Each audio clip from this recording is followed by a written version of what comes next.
नमस्कार। अब हम बात कर रहे हैं एक नई वीडियो लेकर कि महाशिवरात्रि आने वाली जो 8 फरवरी को महाशिवरात्रि पड़ रही है उसमें हम क्या करें जिससे हमारी भगवान शिव की सानिध्य हमको प्राप्त हो और भगवान शिव की कृपा हमको प्राप्त हो। देखिए, महाशिवरात्रि का जो वर्णन है ये शिव पुराण में तो दिया ही दिया हुआ है। शिव पुराण के अंतर्गत महाशिवरात्रि के बारे में स्कंद पुराण में भी वर्णन है, कुछ पद्म पुराण में भी वर्णन है और बहुत से पुराण में कुछ संक्षेप में वर्णन आते हैं, लेकिन शिव पुराण में कुछ ज्यादा ही दिया हुआ है। ठीक है, तो महाशिवरात्रि जो होती है वास्तव में ये शिव की एक रात्रि होती है जिसमें हमें भगवान शिव की आराधना करने का समय मिलता है और ये साल में एक बार आती है। और कहा भी गया है जो साल में कोई व्रत ना करे, यदि साल में एक बार महाशिवरात्रि का व्रत कर लेता है तो उसके साल भर के जितने सारे व्रत होते हैं वह सारे व्रत पूरे हो जाते हैं और साथ ही साथ भगवान शिव की कृपा प्राप्त होती है। शिवरात्रि का जो व्रत होता है ये वास्तव में तो केवल 8 पहर का होता है, क्योंकि 8 पहर होते हैं, 3 घंटे का एक पहर होता है, इस हिसाब से पहर माने जाते हैं। तो वास्तव में जो पहर चालू होते हैं जो कथा के अनुसार है वो शाम के समय ज्यादा होते हैं। तो शाम के समय का जो पहर होता है वो 6 से 9, 9 से 12 और 12 से 3 और 3 से 6 सुबह तक का। तो इन 4 पहरों में भगवान श्री की शिव की पूजा सबसे ज्यादा अति उत्तम और प्रभावशाली मानी गई है, क्योंकि इस समय जो है वो बहेलिये ने पूजा की थी। इसके अनुसार इस कथा का विशेष महत्व है, क्योंकि बहेलिया अपने घर से जब गया था भूखा प्यासा, मतलब सवेरे जैसे कोई घर से निकलता है कामकाज के लिए खाना खाकर और शाम को जब वो लौटता है तो परिवार के लिए भरण पोषण के लिए लाने के लिए वाली सोचता है। ऐसे बहेलिया सवेरे कुछ भोजन करने के बाद जब वह अपने शिकार के लिए गया जंगल में कि शाम को मैं अपने परिवार को खाना खिलाऊंगा, तो उसको शाम को शिकार नहीं मिला था। वह भूखा हो गया था, सुबह का खाना शाम तक वैसे भी पच जाता है, तो शाम तक वह भूखा हो गया था। उसके मन में ये लग रहा था कि मैं शाम को यदि कुछ लेके नहीं जाऊंगा तो मेरे बच्चे क्या खाएंगे, मेरी पत्नी क्या खाएगी और मैं क्या खाऊंगा। यही फिराक में वह शिकार को मारने के लिए बैठा रहा बहेलिया। ये बहेली की कथा है शुक्र में। तो बहेलिये के मन में यही प्रेरणा हो रहा कि शिकार कब आए। इतने में उसको एक हिरण दिखा, तो उसने सोचा कि ये मेरा शिकार बन जाएगा। तो हिरण को मारने के लिए वो बेल के पेड़ पे चढ़ गया था। वहां पे जिस जंगल में था वहां पे एक बेल का पेड़ था और बेल के पेड़ के नीचे वहां पे एक छोटे से शिवलिंग विराजमान थे जो बहेलिया को नहीं दिखे, लेकिन बहेलिया उस हिरण को मारने के लिए उस बेल के पेड़ पर चढ़ गया। जब बेल पे चढ़ गया तो बहेलिया ने सोचा कि चलो ये शिकार आ गया, इससे मेरे परिवार का भूख और पेट मारने से प्यास बुझ जाएगी, पेट भर जाएगा। तो लेकिन जब वो शावक उसके नजदीक आया तो शावक उससे बहेलिये से प्रार्थना करने लगा कि यार मुझे मारकर तुम क्या करोगे, क्या खाओगे, इससे तुमको संतृप्ति हो जाएगी क्या। तब बहेलिया बोलता है कि तुमको नहीं खाऊंगा तो मेरा परिवार का पेट कैसे भरेगा। तो इसी संदर्भ में पेटने के लिए उस शावक बोलता है ठीक है आप रुक जाओ, मेरे बच्चे भूखे हैं, मेरे बच्चों का कुछ वास्ता देकर वो उसको बोली कि वचन देकर अपना कि मैं आऊंगी, मैं अपने बच्चों को छोड़ उसके बाद मैं आऊंगी। इस तरीके से एक 3 पहर में वो माँ आई, माँ के बाद फिर बच्चा आया, बच्चे के बाद ऐसे 3, 6, 8, 4 पहर चलते चलते चलेगा और बहेलिया भूखा प्यासा रात में बैठा रहा। और बहेलिया को तो चूंकि तो ज्ञान नहीं था उस समय कि ये किस पेड़ पर बैठा हो, नीचे कौन है, तो वो धीरे धीरे करके एक एक पत्ती तोड़ के नीचे, जैसे हम कभी किसी पेड़ पे बैठ जाते तो अचानक कोई पत्ते तोड़ के नीचे फेंक देते हैं और हमें नहीं पता होता कि नीचे क्या है, कोई भगवान भी है या कोई शिवलिंग भी या कुछ भी है तो हम फेंक देते हैं, ऐसे उसको पता नहीं था। तो वो एक एक जो शिवलिंग जो बेल की पत्ती थी वह तोड़ता जाता था और वह पत्ती जाके नीचे शिवलिंग पर चढ़ती चली जाती थी। इस तरीके से उसकी जो है वो 4 पहर की जो पूजा है वो सुबह तक हो गई और 4 पहर की पूजा, एक एक पहर की पूजा के बाद उसके अंदर जो है वो सात्विकता आने लगी और वह मांस खाने की और इस खाने की चीजों से वह दूर होने लगा, उसको अंतर ज्ञान होने लगा कि मैं क्या कर रहा हूँ। और जब 4 पहर की पूजा पूरी हो गई तो भगवान शिव ने उसको दर्शन दे दिए कि बहेलिये तुमने मेरी पूरी अर्धरात्रि पूजा करी। बहेलिया बोला भगवान मैंने पूजा कैसे करी आपकी, मैं तो मुझे पता नहीं था, मैं तो अपने शिकार के लिए बैठा था। भगवान बोले कि नहीं, तुम बेल के पेड़ पर बैठे थे और मेरे जो पहर आ रहे थे तुम बेल की पत्री चढ़ाकर फेंकते चले जा रहे थे। इस तरीके से बहेलिये ने जो है वो 4 पहर की पूजा करके भगवान शिव का सायुज्य पाया और कृपा प्राप्त करी। यही बहेली की कथा शिवरात्रि में के मुहूर्त में और शिवरात्रि में ये मानी गई और जैसे लोग कथा पढ़ते हैं। तो जब भी शिवरात्रि का व्रत हो या शिवरात्रि का दिन हो, चाहे कोई भी साल की शिवरात्रि हो, हर साल शिवरात्रि आती है, आपको ये कथा जरूर पढ़नी है, शिव पुराण का पाठ जरूर करना है। आपको पूरी रात्रि में हो सके तो पूजा पाठ करें, भगवान शिव का ध्यान करें, उनका जरूर करें, क्योंकि वो रात्रि सबसे अहम रात्रि होती है, उस रात्रि को नहीं खोना चाहिए। जिंदगी में आप हर साल ना जाने क्या क्या करते हैं, तो कोशिश ये करिए उस रात कम से कम आप जरूर जितना हो सके जागरण करिए, भगवान का भजन करिए या ओम नमः शिवाय मंत्र का जाप करिए, भगवान का कीर्तन करिए, भजन गाइए, कुछ भी करिए, लेकिन जागरण जरूर करिए। और 4 पैर का पूजन जरूर करिए। पूजन करें कैसे, पूजन की विधि क्या है, ये चीज बता दे रहे हैं आपको। सबसे पहले आपको अपने पूजा स्थान को शुद्ध और साफ कर लेना है। उसके बाद उस पूजा स्थान पर चारों ओर में आपको कुशा से जल छिड़कना है और थोड़े से कुछ फूल बिखेर देने हैं। बिखेरने के बाद भगवान के स्नान के लिए आपको जिस जल से आप भगवान को आप स्नान कराना चाहते हैं उसमें पुष्प डाल लीजिए, थोड़े से पवित्र जल डाल दीजिए, थोड़ी सी अक्षत डाल दीजिए और थोड़े सी कुशा, खसका इत्र या कुश, ये चीजें जरूर डालिए। इससे भगवान को अभिषेक कराने से सबसे ज्यादा लाभ और पुण्य की प्राप्ति होती है और भगवान का आशीर्वाद मिलता है। भगवान को ये चीजें प्रिय हैं, तो ये अभिषेक में आपको करना है। चंदन का इत्र, खस का इत्र भगवान की पूजा में जरूर प्रयोग करना है आपको, इससे भगवान की कृपा प्राप्त होती है। साथ ही साथ ओम नमः शिवाय का जाप करना है आपको। शिवरात्रि के 4 पहर सबसे अहम माने गए हैं। शिवरात्रि के समय में, रात्रि में आपको अर्धनारीश्वर स्वरूप भगवान का ध्यान जरूर करना है, क्योंकि भगवान का एक स्वरूप जो है वो शिव और शक्ति सायुज्य का स्वरूप अर्धनारीश्वर स्वरूप का, शिव पुराण में इसका बहुत अच्छा वर्णन भी आया है। साथ ही साथ सुगंधित जल से शिव का अभिषेक करना है। अभिषेक करने के बाद भगवान को साफ वस्त्र से पहुंचने के बाद नए वस्त्र धारण उनको देना है। साथ ही साथ यज्ञोपवीत उनको अर्पण करना है। फूल, नैवेद्य, गंधर्व, अक्षत, पुष्प जो आप पूजा के अनुसार आप कर सकते हैं वो उन्हें अर्पित करें। उन्हें गाजे बाजे श्रृंगार की जो सामग्री है उनको भेंट करें, अर्पित करें और साथ ही साथ कपूर से उनकी आरती करें, उससे शुभ माना जाता है। पूजन में, भगवान शिव के पूजन में आपको कमल के बीज, दही, अक्षत ये आपको रखनी है। साथ ही साथ ध्यान रखिए कि सूखे गोबर, जब भी भगवान की आप छोटी सी भी पूजा करें, नॉर्मल सिंपल पूजा भी करें आपको, तो उसमें एक जरूर बात याद रखिएगा कि भगवान शिव को सूखे गोबर की अग्नि दिखाई जाती है। आपने उज्जैन वगैरह में महाकाल मंदिर में आपने देखा होगा कि वहां जब भी भस्म आरती होती है या कोई भी आरती होती है तो उनको जो उपले होते हैं, उपले कंडे उनको जलाकर उनकी जो अग्नि होती है, हल्का सा धुआं निकलता है, वो उनको दिखाई जाती है। ये सबसे अच्छी चीज होती है जो भगवान शिव को दिखाई जाती है, इससे भगवान प्रसन्न होते हैं। ये वर्णन है पुराण में, इसके अंतर्गत वर्णन आया है कि सूखे गोबर की अग्नि को भगवान को जरूर दिखाएं, उससे भगवान की आरती करें। ठीक है। इसके साथ ही साथ गाय का दूध, आपको जो भगवान को अभिषेक के लिए जो सामग्री लेना है उसमें बिल्कुल विशेष ध्यान रखिए। भगवान के अभिषेक की सामग्री में भैंस का दूध का प्रयोग नहीं करना है, वर्जित है, इसका प्रयोग नहीं करते।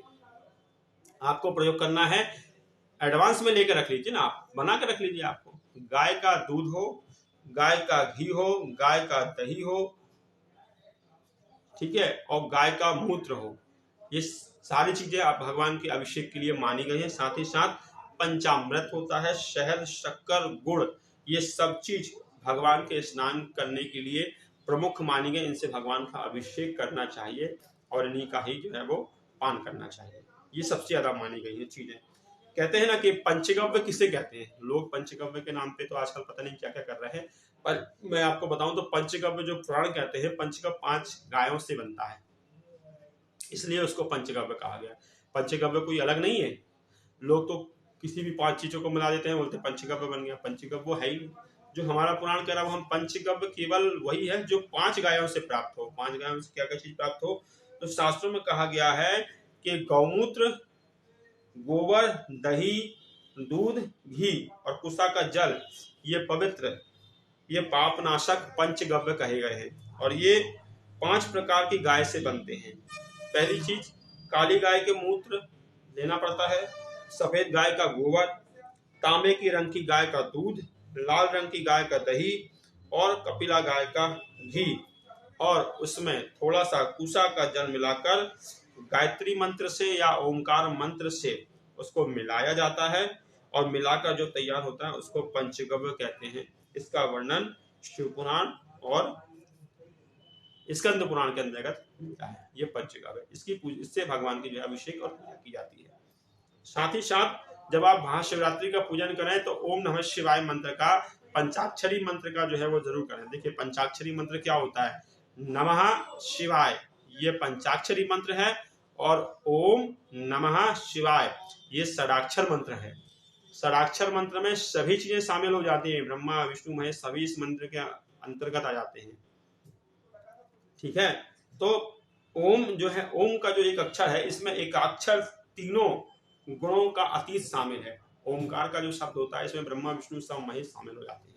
ध्यान रखिए, सर्वत्र सर्वज्ञ सर्वगत श्रुतिमान सर्वव्यापी प्रभु भगवान शिव साक्षात ओमकार नाम में, ओमकार शब्द में प्रतिष्ठित है। और इस ओम अक्षर में बाकी जो इसके ईशान आदि सूक्ष्म एकाक्षर रूप है, ब्रह्म है, ये सब नमः शिवाय मंत्र में सभी स्थित हैं। और शिव की आज्ञा से यह मंत्र अपने आप में सिद्ध है। इस मंत्र को कोई सिद्ध करने की जरूरत नहीं है, ये मंत्र अपने आप में सिद्ध है। भगवान शिव ने स्वयं इसे सिद्ध करके भेजा है, केवल इसको जपने की देरी है। बस निरंतर इसको जपने की देरी है। नमः शिवाय को ये अपने आप में सिद्ध किया हुआ मंत्र है। षडाक्षर मंत्र ओम नमः शिवाय सभी विद्याओं मंत्रों का बीज मूल मंत्र है। जो ओम नमः शिवाय मंत्र होता है, ये सभी विद्याओं का मूल का बीज मंत्र होता है। जैसे एक पेड़ वट वृक्ष होता है, वट वृक्ष की महत्वता उसके बीज में होती है, क्योंकि बीज से ही वृक्ष बनता है। तो वट वृक्ष का जो बीज है वो बीज उसका मूल है। ऐसे ही जितने भी मंत्र हैं या जितनी भी चीजें हैं, उनका जो मूल बीज है वो ओम नमः शिवाय षडाक्षर मंत्र ही है, जिससे सभी शाखाएं और सभी चीजें विस्तृत हैं। ये पुराण है, पुराण के अंतर्गत जो चीज लिखी वो मैं आपको बता रहा हूँ, ठीक है। तो ये मूल मंत्र है। और इसी तरह इस सूक्ष्म मंत्र में सब कुछ छिपा है। ये सूक्ष्म मंत्र ओम नमः शिवाय, इसमें सारी चीजें समाहित हो जाती हैं आपकी। और इस मंत्र को महान अर्थ से पूर्ण समझना चाहिए। 6 अक्षर वाला यह मंत्र संपूर्ण वेद और शास्त्रों का शास्त्र इसमें विद्यमान है। इसके समान कोई दूसरा मंत्र नहीं है। ओम नमः शिवाय मंत्र अपने आप में प्रसिद्ध है। जब भी आप भगवान शिव की पूजा करें, चाहे किसी भी दिन करें, सोमवार दिन करें, जब कहीं भी करें, इस ओम नमः शिवाय का मंत्र का कम से कम 108 बार जाप भगवान के समक्ष बैठकर जरूर करें। और जो महाशिवरात्रि की रात्रि है उस पर कुछ उपाय ना करें, तो केवल एक मंत्र का ही जाप करें। इस मंत्र के प्रभाव से भगवान की कृपा प्राप्त होती है। देखिए, मैं आपको खूब सारे ढेर सारे उपाय बता दूं कि आप ये चढ़ा लीजिए, वो करा लीजिए, भगवान ऐसा कर लेंगे, भगवान ऐसा कर लेंगे, मैं क्यों बताऊंगा? क्योंकि मैं कोई चीज एक्स्ट्रा नहीं बताऊंगा आपको जो मेरे सनातन के विरुद्ध हो। मैं वही बताऊंगा जो मेरे धर्मशास्त्र, मेरे पुराण कहते हैं। क्योंकि सात्विकता पे चलने में ही सफलता मिलती है, दिखावे पे सफलता कभी नहीं मिलती। तो मैं वही चीज आपको बता रहा हूं कि आपको केवल और केवल सात्विक मार्ग पर ही चलना है, इसके अलावा कुछ नहीं चलना है। किसी भी अन्य टोटके उपायों से आप दूर रहिए, कहीं कुछ लाभ नहीं होना। लाभ होना है तो केवल आपके किए हुए कर्म और भक्ति से होना है। और जो मैंने आपको बताया पुराणों से लिए बताए, सिंपल साधारण सी, आपको एक नॉर्मल गरीब व्यक्ति भी इसको पूजा कर सकता है। बाकी आप अपने सामर्थ्य के अनुसार जितनी चाहे करें, क्योंकि भगवान शिव की पूजा तो आज तक कभी कोई कंप्लीट और पूरी कर ही नहीं पाया, क्योंकि उनकी पूजा का विधान इतना है कि उसकी पूजा के विधान में पूरे शास्त्र भरे पड़े हैं। जब रावण सर काट के चढ़ा सकता है भगवान को, तो सोचिए कि उनकी पूजा की कितनी महत्वता होती है। तो उतनी पूजा हम कर भी नहीं सकते, हमारे उतने सामर्थ्य में भी नहीं है, लेकिन हम भगवान की हाथ जोड़कर वंदना जरूर कर सकते हैं, उनका ध्यान जरूर कर सकते हैं। जो चीज मैंने आपको बताई, केवल सिंपल सात्विक पूजा आपको करनी है। उस दिन उपवास रखिए, महाशिवरात्रि के दिन आप उपवास रखिए। दिन में आप फलों का आहार, फल कुछ भी ले सकते हैं। रात्रि में आपको कोई भी भोजन नहीं लेना है। दूसरे दिन जब आप भगवान की पूजा करें, तब आपको व्रत का पारायण करना है, खोलना है। व्रत करने से पहले, भगवान के व्रत करने से पहले आपको संकल्प लेना है कि मैं महाशिवरात्रि का यह व्रत कर रहा हूँ, मेरे जीवन में आने वाली तमाम बाधाएं दूर हों। और उस दिन हो सके तो आप महामृत्युंजय का जाप भी करवा सकते हैं किसी वैदिक ब्राह्मण के माध्यम से। इसमें मृत्यु तुल्य कष्ट जिनको भी प्राप्त होते हैं उनको रक्षा होती है। जब भी आप महामृत्युंजय का जाप कराएं तो जल सामने रखकर कराएं, और वह जल किसी रोगी व्यक्ति को है वो थोड़ा थोड़ा कर पिलाते रहें माह तक। इससे उनके रोगों में सुधार होता है, क्योंकि महामृत्युंजय रोग, ऋण और मृत्यु के संकटों से ये बचाते हैं। ठीक है, तो ये महाशिवरात्रि का व्रत है। महाशिवरात्रि का व्रत आप अपनी सामर्थ्य के अनुसार आप से कर सकते हैं। सिंपल पूजा में आप कर सकते हैं। भगवान शिव को अभिषेक कराना है आपको। इन सब चीजें जो सामग्री मैंने बताई, इसके अलावा आप फलों के रस से भी भगवान का अभिषेक कर सकते हैं। गन्ने का रस हो गया, अनार का रस हो गया, अंगूर का रस हो गया, दूध हो गया, और ये सारी चीजों से आप भगवान का अभिषेक करिए, उनकी पूजा करिए, उनका ध्यान करिए। सबसे बड़ी चीज ये है। और कभी मौका मिल जाए, कुछ भी ना हो आपके सामर्थ्य में, तो महाशिवरात्रि के दिन किसी एक मंदिर की सेवा ले लीजिए। भविष्य पुराण के अंतर्गत और के अंतर्गत बहुत सारी चीजें बताई गई हैं कि आप केवल कुछ नहीं कर सकते हाथ जोड़कर भगवान का मंत्र लेकर, तो किसी एक शिव मंदिर की, छोटे से एक शिवलिंग की या शिवालय की आप सेवा ले लीजिए। उस पूरी रात की साफ सफाई की, जूठन साफ करने की, चौकीदारी की, कुछ भी ले लीजिए आप, आपके सारे दुख अपने आप भगवान दूर कर देंगे। क्योंकि छोटा काम कभी कोई नहीं करना चाहता, बड़ा काम सब करना चाहते हैं। एक बात ध्यान रखिएगा, जब भी आपके घर पे कोई व्यक्ति आता है और द्वारपाल खड़ा होता है आपके घर पे, तो व्यक्ति आपके द्वारपाल को देख के बड़ा मुस्कुराता है, वाह यार इनके घर में तो क्या सुविधा है यार, वाह यार इनके यहाँ द्वारपाल है, मन प्रसन्न हो जाता है ना। ऐसे ही जब आप भगवान के शिवालय में सेवा करते हैं, उनकी सेवा करते हैं, साफ सफाई करते हैं, उनको सुंदर बनाते हैं, उनका अच्छा करते हैं, तो भगवान से बड़े प्रसन्न होते हैं। आपकी पूजा पाठ से ज़्यादा कहीं आपकी सेवा से प्रसन्न होकर आपके दुख दूर कर देंगे और आपको आशीर्वाद देंगे। करके देखिए, जिंदगी का बहुत बड़ा इसमें पुराणों का अनुभव है और स्वयं का भी है और साथ ही साथ भगवान की कृपा भी है। आप इसको जरूर करिए, भगवान की सेवा का आश्रय जरूर लीजिएगा, शिखर के दर्शन करिएगा, भगवान शिव का कहीं भी शिवलिंग शिवालय मिल जाए उसके निर्माण कार्य में, उनकी सुरक्षा में, उनको सुंदर चमकाने में जो है सेवा दें, अपना योगदान दें, ताकि जिससे आपके सारे रोग ऋण कष्ट दुख जो है वो दूर हो जाए। तो वीडियो अब तक के लिए बस मित्रों इतना ही। यदि वीडियो अच्छी लगे तो लाइक शेयर सब्सक्राइब जरूर करें। नमस्कार।